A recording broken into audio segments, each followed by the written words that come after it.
రఫీ గారు ఏమంటారు? కడప కంచుకోట ఈసారి బదలవచ్చా? మళ్ళీ మళ్ళీ వచ్చే ఎలక్షన్స్ లో పులివెందుల కంచుకోట, కడప కంచుకోట. ఇప్పుడు నేనైతే మనసా వాచ కోరుకుంటున్నాను, కడపకి ఉప ఎన్నిక రావాలా, పులివెందులకి ఉప ఎన్నిక రావాలా. వస్తే ఆ దెబ్బతో జగన్మోహన్ రెడ్డి రాజకీయ జీవితం సమాధి అయిపోతుంది. అందులో సందేహం లేదు.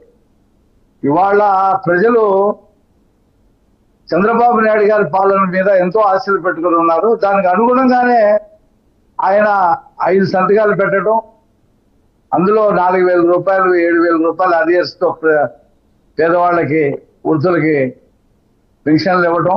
ఇవాళ ఇసుక ఇవాళ నుంచి ఉచితంగా ప్రజలకు వస్తూ ఉంది.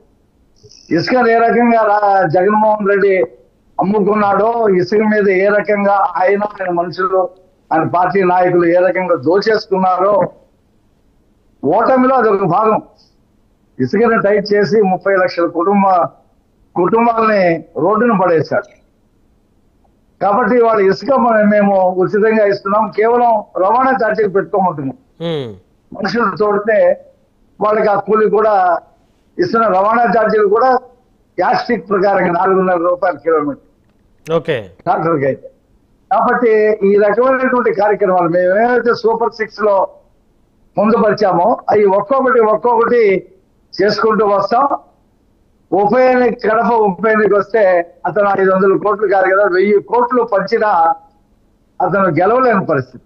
ఎందుకంటే అతను ముఖ్యమంత్రి అయిన దగ్గర నుంచే డబ్బు మీదే, డబ్బు సంపాదించాలా, దాచుకోవాలా, డబ్బు పంచిపెట్టి గెలవాలా, 30 సంవత్సరాలు ఉండాలా, 30 సంవత్సరాలు దోచుకోవాలా అనేటువంటి కాన్సెప్ట్ తో వెళ్ళాడు. డబ్బు పని చేయదని చెప్పి మొన్న ఎన్నికలు ప్రూవ్ చేసింది. అతను అసెంబ్లీలో ఫేస్ చేయకుండా బయట ఉంటే అసెంబ్లీకి వెళ్ళలేదని చెప్పి అంటారు, అదొక నామోషి. అసెంబ్లీకి వెళ్తే ఈయన అవినీతి చిట్టా అంతా రోజు వస్తూ ఉంటుంది, దానికి అతను జవాబు చెప్పలేడు. మొన్ననే ఒకరోజు అసెంబ్లీలో 2 పారిపోయాడు. కాబట్టి అతనికి సంకటమైనటువంటి పరిస్థితి ఏర్పడింది. ఈ అసెంబ్లీకి వెళ్తే ఈ నామోషి, ఈ యుగం ఎక్కడ పోతుంది అని చెప్పి. అంటే ఇప్పుడు ఆయన జగన్మోహన్ రెడ్డి గారు పులివెందుల అసెంబ్లీ ఎమ్మెల్యేగా రిజైన్ చేసి కడప పార్లమెంట్ కి కంటెస్ట్ చేస్తారన్న అవినాష్ రెడ్డి గారిని కూడా రిజైన్ చేయించి. వస్తున్న వార్తలు ఏంటంటే అవినాష్ రెడ్డి చేత పార్లమెంట్ అదే లోక్సభ స్థానానికి రాజీనామా చేయించడం, ఈయన పులివెందులకి రాజీనామా చేయటం చేసి 2 ఉప ఎన్నికల్లో ఒక దాంట్లో కడపలో ఈయన పోటీ చేసి ఆ పులివెందుల్లో వీళ్ళ మదర్ని కానీ వీళ్ళ వైఫ్ని కానీ భారతిని కానీ పెట్టాలని చెప్పేసి ఏదో గెలిచేస్తాం మేము, కడప ప్రజలు నన్ను ఏదో హక్కును చేర్చుకుంటారు అది ఇదని చెప్పి అనుకుంటున్నాడు. మేము మా ప్రభుత్వ పనితీరుతో అతన్ని ఓడిస్తాం, పులివెందులో కూడా ఓడిస్తాం. మా బీటెక్ రవి జగన్మోహన్ రెడ్డితో పోటీ చేసి దాదాపు 98,000 మెజార్టీని 60,000 తగ్గించాడు. అవును. ఇప్పుడు మిగతా వాడు ఎవరిని పోటీ చేస్తే బీటెక్ రవి ఖచ్చితంగా గెలుస్తారు. అందులో ఎందుకంటే బీటెక్ రవి ప్రజల్లో మమేకమైన వ్యక్తి. భారతీ రెడ్డిగా పోటీ చేసినా, విజయమ్మ పోటీ చేసినా వాళ్ళు హైదరాబాద్ కో, తాడేపల్లి ప్యాలెస్ కో, ఢిల్లీకే పరిమితం అవుతారు. ప్రజల్లో ఉండి ప్రభుత్వ కార్యకలాపాలు, సంక్షేమ పథకాలు ప్రజలకు అందించాలంటే ఖచ్చితంగా బీటెక్ రవినే ఎంచుకుంటారు ప్రజలు కూడా చాలా విఘ్నులు. వాళ్ళు చూసాం కదా మనం. ఇందాక చంద్రశేఖర్ గారు చెప్తున్నారు భయపెట్టి 10 సీట్లు గెలిచారు అనేది కాదు, అది కూడా ఒక కారణం. ముఖ్యంగా ఏంటంటే ముస్లింస్ కి 4% రిజర్వేషన్స్ చేసేస్తారు ఈ కూటమి వస్తే, బీజేపీ వస్తే. అలాగే ఎన్ఆర్సీ సిఏ అమలు చేశారు, ఎన్ఆర్సీ కూడా చేస్తారు, మిమ్మల్ని ఇబ్బందులు పెడతారు అని చెప్పి విపరీతమైన వీడియోలు మసీదుల్లో ప్రచారాలు, చర్చిల్లో ప్రచారాలు చేయడం వల్ల ఆ 40% ఓట్లు వచ్చి ఆ 11 సీట్లు వచ్చినాయి. ఆ ప్రచారం అబద్ధం తేలిపోయింది. ఇప్పుడు మా ప్రభుత్వం వచ్చిన తర్వాత సుభిక్షంగా ఉన్నారు, భరోసాతో ఉన్నారు. చంద్రబాబు నాయుడు గారు, తెలుగుదేశం పార్టీ మమ్మల్ని కాపాడుద్ది, మాకు ఆదుకుంటుంది, మా గండం నిలుస్తుంది అనేటువంటి సంకేతం వెళ్ళడంతో అరే పొరపాటు చేశామే, మేము ఓట్లేసి అందరు దాన్ని ఒకెత్తి అయితే ఉలిపి కట్టేది ఒకదాని పద్ధతిలో ఇటేసామేంటని చెప్పి అందరూ బాధపడుతున్నారు. నాతో ఎంతో మంది చెప్పారు సార్, నాతో ఎంతో మంది చెప్పారు మేము పొరపాటు చేసాం, మీరు చెప్పినట్టు మేము వినలేదు అని చెప్పేసి అలా భయపెట్టాడు జగన్మోహన్ రెడ్డి.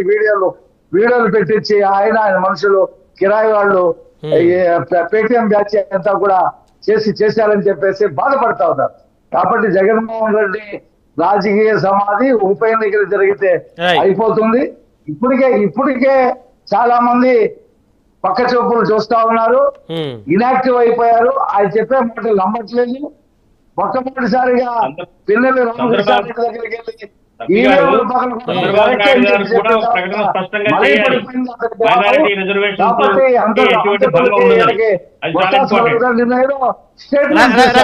రవి గారు బాజీ గారు చెప్పేది చెప్తున్నారు, చంద్రబాబు నాయుడు గారికి కూడా తెలియాలి మైనారిటీ రిజర్వేషన్ల గురించి అని. ప్రొటెక్ట్ చేస్తామని ఆయన కూడా స్పష్టంగా ప్రకటించాల్సిన అవసరం ఉంది. మేము ప్రణాళికలో పెట్టాము, ఎన్నికల హామీలో పెట్టాము.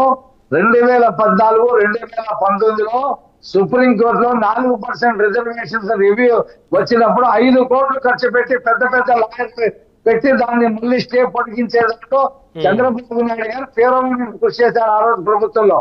మొన్న ఎన్నికల సభల్లో కూడా మేము 4% రిజర్వేషన్ ని కాపాడటానికి కట్టుబడి ఉంటామని మేము గట్టిగా చెప్పడం వల్లే ఎక్కువ శాతం మెజార్టీ శాతం మైనార్టీలు ఓటేశారు. ఇప్పుడు ఇవాళ ఇందాక నేను ఏదో చెప్పాను, ఇవాళ ఒక కేవీపీ రామచంద్రరావు గారు అనుకుంటా, ఆయన ఒక స్టేట్మెంట్ చూసా నేను. నాతో చాలా మంది వైకాపా మాజీ మంత్రులు నాయకులు నాతో టచ్ లో ఉన్నారు, మేము కాంగ్రెస్ కొట్టేస్తాం సార్ అని చెప్పి అంటున్నారని చెప్పేసి ఆయన చెప్పాడు.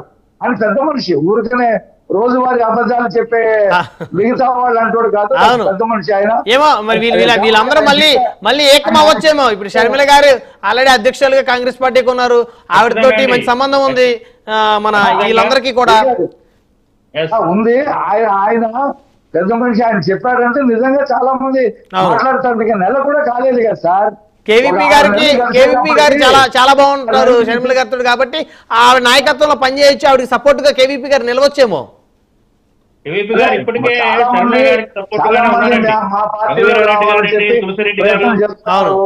మాజీలో మేము కొంతమందిని తీసుకోము, ఎటువంటి పరిస్థితులు ఎన్నికల ముందు కొంతమంది తీసుకున్నాం, కాస్త క్యారెక్టర్ బాగా ఉన్న వాళ్ళకి. ఈ నోటి తెలుసా బ్యాచ్ ఉంది కదా, కొడాలి నాని, జోగి రమేష్, పేర్ని నాని, ఆర్కే రోజా, అమర్నాథ్, ఇలా ఒక 2,000 మంది ఉన్నారు రాష్ట్ర వ్యాప్తంగా. వాళ్ళని ఎటువంటి పరిస్థితుల్లో మేము దరిదాపులకి రానేమో, మరి కాంగ్రెస్ పార్టీ కూడా రాణిస్తుందో లేదో తెలియదు. మా దగ్గరికి వచ్చే ప్రయత్నం చేస్తున్నారు. మా అధినాయకుడు ఏం నిర్ణయం తీసుకుంటాడో తెలియదు. పోతారు వైసీపీ ఖాళీ అవుతుంది మాత్రం, ఇది మాత్రం నేను చెప్తున్నా. రైట్ జగదీష్ గారు కంక్లూజన్ ఇవ్వండి. జగదీష్ గారు ఫైనల్ గా ఇప్పుడు ఇద్దరు కూడా వేరుగానే నివాళులు అర్పిస్తా ఉన్న పరిస్థితి ఉంది. ముందు జగన్మోహన్ రెడ్డి గారు నివాళులు అర్పిస్తున్నారు, మరికొద్దిసేపట్లో షర్మిల గారు కూడా అర్పించేటువంటి అవకాశం ఉంది. సో 2 పార్టీలు కాంగ్రెస్, వైఎస్ఆర్ కాంగ్రెస్ పార్టీ పోటాపోటీగా వైఎస్ఆర్ జయంతి కార్యక్రమాలు నిర్వహిస్తా ఉన్నారు. బ్రహ్మనాయుడు గారు ఇసుక గురించి ఒక మాట చెప్పి కంక్లూడ్ చేస్తాను. ఇసుక గతంలో ఈ ప్రజలను మోసం చేసే కొందరు వచ్చేవాళ్ళు ఆకు పుసలతో ఇసుకని తీసుకొచ్చి బంగారం చేస్తామని ఆ కేసులు, ఆ తర్వాత వాళ్ళు కేసులు పెట్టడం. అయితే జగన్మోహన్ రెడ్డి ఆకు పుసలు పెండకుండానే ఇసుకను బంగారం చేసేసారు గత ప్రభుత్వంలో. అది ఉచితంగా ఇవ్వడం అనేది శుభ పరిణామం. చాలా మంది చిన్న చిత్తగా వాళ్ళు పేదలు ఇల్లు కట్టుకోవడానికి ఇంపార్టెంట్ గా సిమెంట్ కొనేవాళ్ళు ఇప్పుడు ఇసుక కొనుక్కోలేని పరిస్థితుల్లో ఇంట్లో ఆగిపోయారు. సొంతంగా కట్టుకునేవాళ్ళు ప్రభుత్వ సాయం లేకపోతే కూడా. ఆ ఇసుక ఇవ్వడం కూడా సాయమే, గొప్ప సాయం. అది ఫ్రీగా చేయడం చాలా గొప్ప విషయం. ఇకపోతే ఈ రోజు వైఎస్ఆర్ సంస్కరణ సభ, జయంతి సభ చాలా గొప్పగా జరుగుతా ఉంది, జరగబోతుంది. అది ఇరు రాష్ట్రాల ముఖ్యమంత్రులు, ఒక రాష్ట్ర డిప్యూటీ సీఎం కూడా డికే శివకుమార్ కూడా దీనికి హాజరవుతున్నారు. ఒక రకంగా చూస్తే గతంలో ఎప్పుడు జగన్మోహన్ రెడ్డి ఇంత గొప్పగా ఆయన జయంతిని జరపకపోవడానికి కారణం ఏమంటే, ఇటు కాంగ్రెస్ వారు రాదు, ఇటు ఇతనేమో బీజేపీతో అండగాకిన బీజేపీ పెద్దలు కానీ వేరే రాష్ట్ర ముఖ్యమంత్రులు కానీ ఆహ్వానించే స్థాయి ఎవరు వచ్చిన దాఖలాలు లేవు. నిజంగా ఈ రోజు రాజశేఖర రెడ్డి ఆత్మ అంటూ ఉంటే ఆయన అభిమానులు, ఆయన కుటుంబ సభ్యులు, ఆయన్ని ఇష్టపడే వాళ్ళందరూ కూడా ఈ రోజు రాజశేఖర రెడ్డికి నిజమైన జయంతి జరుగుతా ఉంది, ఆయనకి గౌరవప్రదమైన జయంతి జరుగుతుంది. ఇరు రాష్ట్రాల ముఖ్యమంత్రుల్ని రప్పించగలిగిన షర్మిలే ఆయన వారసురాలని నమ్మాల్సిన పరిస్థితి ఈ రోజు ఈ జయంతి సభలో ఉందని దాన్ని మనం గుర్తు చేస్తున్నాం. ఇది వాస్తవం కూడా. అంటే ముఖ్యమంత్రిగా 5 సంవత్సరాలు ముఖ్యమంత్రిగా ఉన్నటువంటి జగన్మోహన్ రెడ్డి గారు ఏ రోజు కూడా రాజశేఖర రెడ్డి గారి జయంతిని ఈ స్థాయిలో చేయలేదు. కానీ ఏ పదవి లేకుండా ఉన్నటువంటి షర్మిల గారు కేవలం కాంగ్రెస్ పార్టీ ఆంధ్రప్రదేశ్ రాష్ట్ర అధ్యక్షులుగా ఉన్న షర్మిల గారు ఈ రోజు ఇంత ఘనంగా చేస్తున్నారు కాబట్టి ఆవిడే అసలైనటువంటి రాజకీయ వారసురాలని దీన్ని ప్యానల్ లో ఉన్న పెద్దలు కూడా ఆలోచించాలి. చూస్తున్న వీక్షకులు గాని రాజశేఖర రెడ్డి అభిమానులు గాని ఎవరైనా సరే ఈ రోజు రాజశేఖర రెడ్డికి జయంతి సందర్భంగా జరిగే ఈ సభ ఆయన గౌరవాన్ని, గతంలో ఆయన చేసిన పరిపాలనని, గొప్పతనాన్ని చాటుతుంది. ఒక రాజశేఖర రెడ్డే కాదండి, ఎవరైనా తమ పిల్లలు తమ పెద్దవాళ్ళకి ఇచ్చే గౌరవం ఏంటంటే సమాజంలో వాళ్ళ పేరు ప్రఖ్యాతలు ఇంకొంచెం పెంచాలి. Right right right right Rafi గారు.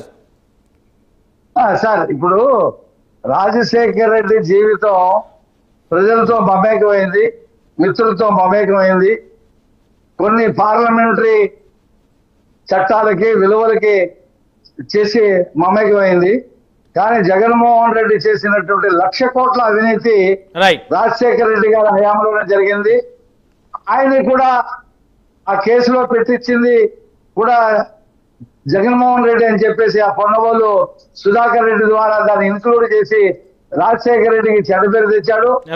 రాజశేఖర రెడ్డి కూడా కొడుకుని చూసి చూడకుండా వదిలేయడం వల్ల అధికారులని అండపెట్టుకొని 1,00,000 కోట్లు సంపాదించడం, అందులో 47,000 కోట్లు ఈడీ అటాచ్ చేయడం, ఇవన్నీ కూడా రాజశేఖర రెడ్డి గారి పేరుని జగన్మోహన్ రెడ్డి గారు చెడగొట్టారంటారు మీరు. ఫైనల్ గా నాకు మెయింటెన్స్ అర్థమైంది రఫీ గారు. ఆయన పుత్ర వాత్సల్యంతో పుత్రుడు ఏం చేస్తున్నా సరే పట్టించుకోకుండా చేయండి అన్నాడు. అతను ఒక సూట్ కేసు కంపెనీలో 34 సూట్ కేసు కంపెనీలో సమయం లేదండి, ఈ చర్చ మళ్ళీ చర్చిద్దాం. ఇది వేరే అంశం. రాజశేఖర రెడ్డి పాలనలో ఇది ఈ దోపిడీ కూడా ఒక మచ్చగానే ఉంటుందని చెప్పేసి మనం చర్చించుకోవాలా. రైట్ రఫీ గారు సమయం లేదు. రైట్, ధన్యవాదాలు అండి చర్చలో పాల్గొన్నందుకు. రఫీ గారు టీడీపీ రాష్ట్ర అధికార ప్రతినిధి, అదేవిధంగా ఎస్కే బాజీ గారు కాంగ్రెస్ పార్టీ ఆంధ్రప్రదేశ్ కాంగ్రెస్ పార్టీ నాయకులు, జగదీష్ గారు రాజకీయ విశ్లేషకులు.